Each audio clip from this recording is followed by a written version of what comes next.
ដើម្បីចូលរួមអបអរសាទរខួបលើកទី62នៃទិវាកុមារអន្តរជាតិសាស្ត្រានុសិស្សនៃវិទ្យាល័យអន្តរជាតិសាមញ្ញចំនួនប្រមាណ600នាក់ចាប់ពីថ្នាក់ទី7ដល់ថ្នាក់ទី12បានចូលរួមប្រកួតសពបង្ហោះរ៉ាកែតទឹក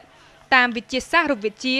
នៅពហុកីឡដ្ឋានស្តាត់ចាស់គណៈកម្មការសាលាអន្តរជាតិសាមញ្ញបានដឹងថាការប្រកួតដែលធ្វើឡើងជាលើកដំបូងសម្រាប់សាលាក៏ដូចជាសម្រាប់ប្រទេសកម្ពុជាគឺដើម្បីបង្ហាញឲ្យឃើញនូវការច្នៃប្រឌិតរបស់ក្មេងជំនាន់ក្រោយដែលពួកគេបានយកការសិក្សាមកអនុវត្តផ្ទាល់ជាមួយនឹងការផ្លាស់ប្ដូរបទពិសោធន៍គ្នាទៅវិញទៅមកនិងក៏សម្រាប់ការលើកទឹកចិត្តដល់សិស្សានុសិស្សព្រមទាំងអាណាព្យាបាលឲ្យជឿជាក់ទៅលើសមត្ថភាពរបស់ពួកគេ